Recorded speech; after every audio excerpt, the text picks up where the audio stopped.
અમુક તો એવા દર્દ હોય માણસોના, કહેવાય નહીં ને સેવાય નહીં, કહી શકાય નહીં કોઈની આગળ. અમુક વેદનાઓ સંસારમાં એવી હોય, નો કોઈને કહી શકાય, નો સહન કરી શકાય. નજીકના માણસો જ હેરાન કરતા હોય, નજીકના માણસો જ અવળા ચાલતા હોય, શું કરે?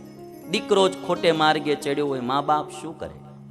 મારી પાસે હમણાં આવ્યા હતા એક મા બાપ, 10 વર્ષનો છોકરો એનો. મને કે આ છોકરાથી અમે હવે કંટાળી ગયા છે, એમ થાય છે કે આત્મઘાત કરી લે. એટલા તોફાન કરે, એટલા ખોટા માર્ગે જાય, પાપ કરે. શિક્ષકને જેલમાં પુરાવ્યા કે આ મારા છોકરા લ્યો હાલો, શિક્ષકને જેલમાં પુરાવ્યા. 5 વાર તો મને કે સ્વામી આ છોકરો ભાગી ગયો. ક્યારેક મુંબઈના રેલવે સ્ટેશનથી પોલીસનો ફોન આવે, ક્યારેક કે સુરતના રેલવે સ્ટેશનેથી, અને હું લઈ આવું કે. અટાણ સુધીમાં 5 વાર તો ભાગી ગયો. 15 વર્ષનો છોકરો, 10મું ભણતો હતો, 15 વર્ષનો છોકરો. મેં એને પછી છોકરાને કીધું, મેં કીધું મા બાપને આપણે રાજી ન કરી શકીએ તો કાંઈ નહીં, પણ આપણે લઈને મા બાપ દુઃખી થાય ને એના આંખના આહુડા પડે, આવું તારે તું અટાણમાંથી આવું કરીશ તો મોટો થઈને શું કરીશ? પછી 2-3 દી કથા સાંભળવા એ છોકરો આવ્યો. એક દી મારી પાસે આવ્યો, મને કે મારે મોળા મિત્રનો સંગ થઈ ગયો ને એમાં આવું બધું બહુ થઈ ગયું. પછી રોતો તો એ કે મને એમ થાય કે હું આટલી ઉંમરે આ કરું. એટલે આ બધી આ જે પિંજરા છે ને ભાઈ, જ્યાં સુધી આપણે અનુભવાના ન હોય ત્યાં સુધી વાંધો ન હોય, પણ આપણે બધા પિંજરાના પક્ષી છે, અને વેદના કોઈને કહેવાય એવી નથી. ઘણા બધા પક્ષીઓને મેં જે અનુભવ્યા છે, એટલે હું કહું વાલા ભક્તો કે આ પિંજરું છે ને, આ સંસારનું પિંજરું બહુ ભયંકર છે. એમાં આ શરીર રૂપી બંધન. એટલે અમારા ગુણાતીતાનંદ સ્વામી એક વાત કીધી કે કરોડ કામ બગાડીને મોક્ષ સુધારી લેવો. આ મનુષ્યના જન્મ અને 84 લાખ પ્રકારના જન્મમાં કેવલ મનુષ્ય જન્મમાં જ માણસ મુક્તિ મેળવી શકે. બાકી તો બાકીના બધા જન્મોમાં ખાવું પીવું જે કંઈ કરવાનું એને જ્ઞાન જ નથી. ગધેડાને બિચારાને કથા સાંભળવી ક્યાં જાય? કૂતરાને મંદિરે જઈને દર્શન કરવા બિચારો ક્યાં કરે? ભૂંડણાને રામધૂન કરવી હોય ક્યાંથી કરી શકે? એ જન્મ તો કેવલ કર્મના ફળ ભોગવવા માટે જ છે. એક મનુષ્ય જન્મ છે કે જે ધર્મ, અર્થ, કામ અને મોક્ષ ચારેય પુરુષાર્થને મેળવી શકે. જે ધારે તે ચારેય પુરુષાર્થ મેળવી શકે એવો આ એક મનુષ્ય જન્મ છે. આ જન્મને ગુમાવવો નહીં, આને પાપ કરવામાં બગાડવો નહીં, આને વ્યસનોમાં બગાડવો નહીં, આને ગામની નિંદા ટીકા કરવામાં વેડફવો નહીં, આને ખોટે માર્ગે વેડફવો નહીં, ભોગમાં ને નકરા જ્યાં ત્યાં રખડવામાં. આ જન્મ એટલો અમૂલ્ય જન્મ છે. ભાગવતમાં એમ લખ્યું કે દેવતાઓ પણ ભરતખંડમાં મનુષ્યનો જન્મ ઈચ્છે છે. ભારત દેશ એમાં આપણને જન્મ મળ્યો, મોડું કામ ન કરવું. બેનો ભાઈઓ બધા આજથી એક નિયમ લઈ લેજો, પાપ તો કોઈ દી નહીં. ચોરી નહીં, લૂંટ નહીં, દગાદુગી નહીં, ભેળસેળ નહીં. કરિયાણાની દુકાન ચલાવતા હો ચોખ્ખી આઈટમ જ ખવડાવવી બધાને. દૂધ વેચતા હો ચોખ્ખું દૂધ જ દેવાનું, પાણીવાળું નહીં. હા ભાઈ જો મારે 80 રૂપિયા પોહાય, 80 રૂપિયા સિવાય હેઠે નહીં મળે. થાતું હોય એટલા રૂપિયા તમે તાર લઈ લો, પણ ચોખ્ખું આપો, ભેળસેળવાળું નહીં. દેશભક્તિ ખાલી વોટ્સઅપમાં મેસેજ મોકલવામાં જ ન રહેવી જોઈએ, ડીલમાં પણ આવવી જોઈએ. દેશભક્તિ એટલે આપણે શું સમજીએ? આપણા દેશના લોકોના સ્વાસ્થ્ય બગડે એવું ન ખવડાવવું, એ પણ દેશભક્તિ જ છે ભાઈ. આપણા દેશના લોકોને છેતરીએ નહીં આપણે, એ પણ દેશભક્તિ છે. અહીંયા આટાણે તમને એમ લાગશે કે રૂપિયાવાળા થઈ ગયા, પણ એ ભૂકા બોલાવ્યા વિના રહે એટલે ખોટું કામ નહીં. અને હું મારી 50 વર્ષની જિંદગી ગઈ, મને એમ લાગે કે આપણે હારા દિલથી કામ કરીએ ને, આ લોકમાં સુખ તો સામે હાલીને ઢસડાતું આવે ભાઈ. એની માટે કંઈ મહેનત ન કરવી પડે, ઢસડાતું આવે. સત્કર્મ માણા કરે દિલથી એટલે સુખ તો એની મેળે મળે. દુષ્કર્મનું ફળ દુઃખ અને સત્કર્મનું ફળ સુખ છે. અમુક તો એવા દર્દ હોય માણસોના, કહેવાય નહીં ને સેવાય નહીં, કહી શકાય નહીં કોઈની આગળ. અમુક વેદનાઓ સંસારમાં એવી હોય, નો કોઈને કહી શકાય, નો સહન કરી શકાય. નજીકના માણસો જ હેરાન કરતા હોય, નજીકના માણસો જ અવળા ચાલતા હોય, શું કરે? દીકરો જ ખોટે માર્ગે ચડ્યો હોય, મા બાપ શું કરે? મારી પાસે હમણાં આવ્યા હતા એક મા બાપ, 10 વર્ષનો છોકરો એનો. મને કે આ છોકરાથી અમે હવે કંટાળી ગયા છે, એમ થાય છે કે આત્મઘાત કરી લે. એટલા તોફાન કરે, એટલા ખોટા માર્ગે જાય, પાપ કરે. શિક્ષકને જેલમાં પુરાવ્યા કે આ મારા છોકરા લ્યો હાલો, શિક્ષકને જેલમાં પુરાવ્યા. 5 વાર તો મને કે સ્વામી આ છોકરો ભાગી ગયો. ક્યારેક મુંબઈના રેલવે સ્ટેશનથી પોલીસનો ફોન આવે, ક્યારેક કે સુરતના રેલવે સ્ટેશનેથી, અને હું લઈ આવું કે. અટાણ સુધીમાં 5 વાર તો ભાગી ગયો. 15 વર્ષનો છોકરો, 10મું ભણતો હતો, 15 વર્ષનો છોકરો. મેં એને પછી છોકરાને કીધું, મેં કીધું મા બાપને આપણે રાજી ન કરી શકીએ તો કાંઈ નહીં, પણ આપણે લઈને મા બાપ દુઃખી થાય ને એના આંખના આહુડા પડે, આવું તારે તું અટાણમાંથી આવું કરીશ તો મોટો થઈને શું કરીશ? પછી 2-3 દી કથા સાંભળવા એ છોકરો આવ્યો. એક દી મારી પાસે આવ્યો, મને કે મારે મોળા મિત્રનો સંગ થઈ ગયો ને એમાં આવું બધું બહુ થઈ ગયું કે.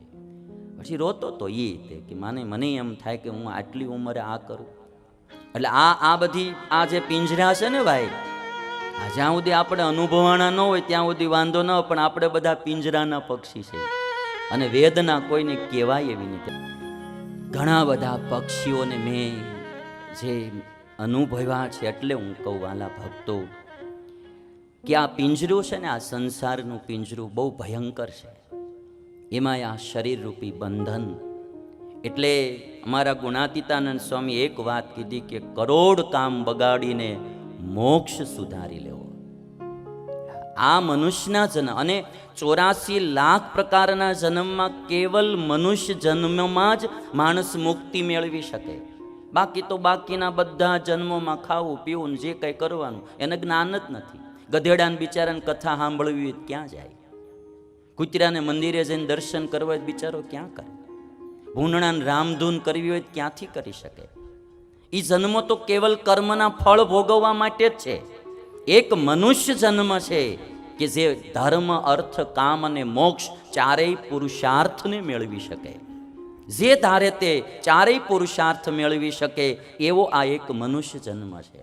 આ જન્મને ગુમાવવો નહીં, આને પાપ કરવામાં બગાડવો નહીં, આને વ્યસનોમાં બગાડવો નહીં, આને ગામની નિંદા ટીકા કરવામાં વેડફવો નહીં, આને ખોટે માર્ગે વેડફવો નહીં, ભોગમાં ને નકરા જ્યાં ત્યાં રખડવામાં.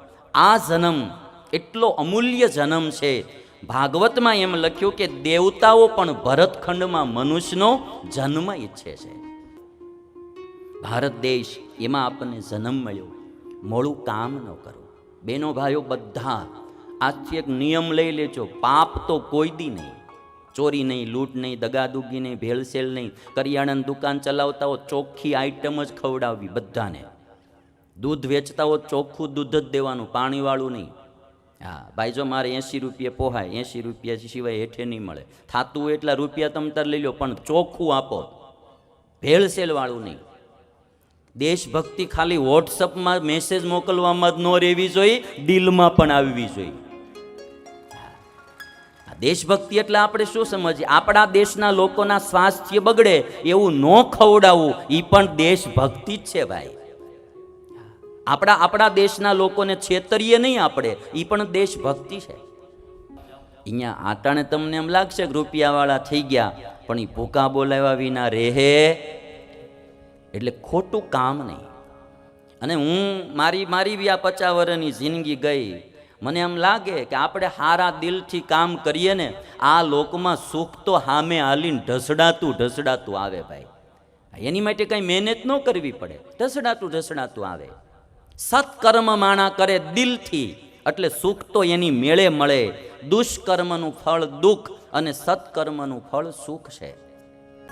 અમુક તો એવા દર્દ હોય ને માણસોના, કહેવાય નહીં ને સેવાય નહીં, કહી શકાય નહીં કોઈની આગળ. અમુક વેદનાઓ સંસારમાં એવી હોય, નો કોઈને કહી શકાય, નો સહન કરી શકાય. નજીકના માણસો જ હેરાન કરતા હોય, નજીકના માણસો જ અવળા ચાલતા હોય, શું કરે? દીકરો જ ખોટે માર્ગે ચડ્યો હોય, મા બાપ શું કરે? મારી પાસે હમણાં આવ્યા હતા એક મા બાપ, 10 વર્ષનો છોકરો એનો. મને કે આ છોકરાથી અમે હવે કંટાળી ગયા છે, એમ થાય છે કે આત્મઘાત કરી લે. એટલા તોફાન કરે, એટલા ખોટા માર્ગે જાય, પાપ કરે. શિક્ષકને જેલમાં પુરાવ્યા કે આ મારા છોકરા લ્યો હાલો, શિક્ષકને જેલમાં પુરાવ્યા. 5 વાર તો મને કે સ્વામી આ છોકરો ભાગી ગયો. ક્યારેક મુંબઈના રેલવે સ્ટેશનથી પોલીસનો ફોન આવે, ક્યારેક કે સુરતના રેલવે સ્ટેશનેથી અને હું લઈ આવું કે અટાણ સુધીમાં 5 વાર તો ભાગી ગયો. 15 વર્ષનો છોકરો, 10મું ભણતો હતો, 15 વર્ષનો છોકરો.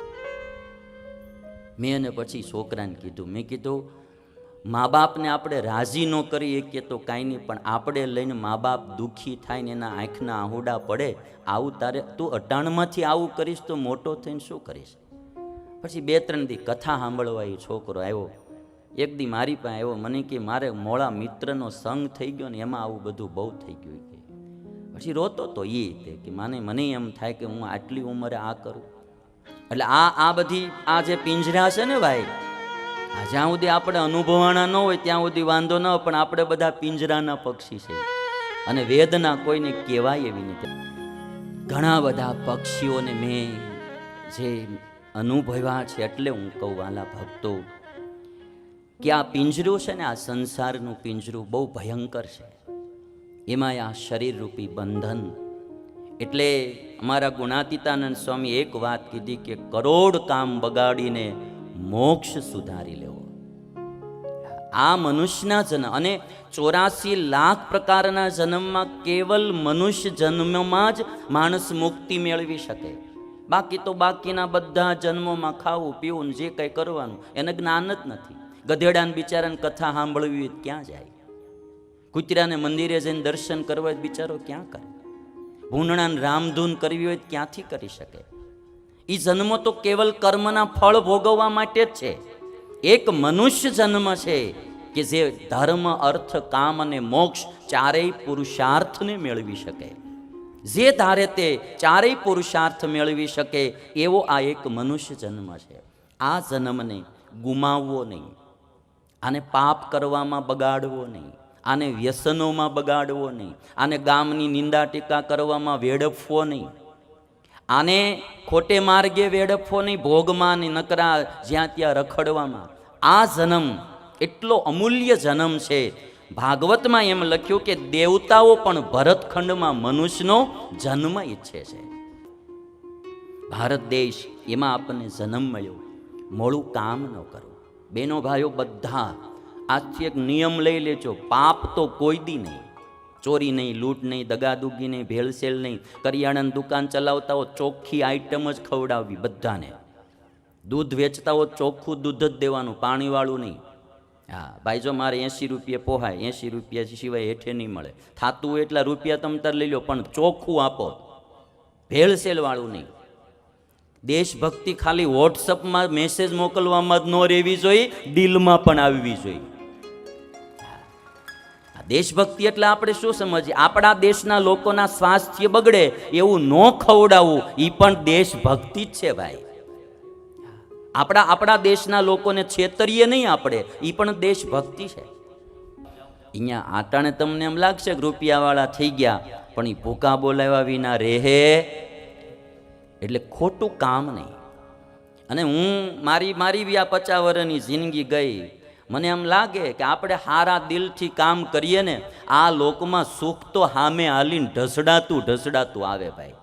એની માટે કંઈ મહેનત ન કરવી પડે, ઢસડાતું આવે. સત્કર્મ માણા કરે દિલથી એટલે સુખ તો એની મેળે મળે. દુષ્કર્મનું ફળ દુઃખ અને સત્કર્મનું ફળ સુખ છે.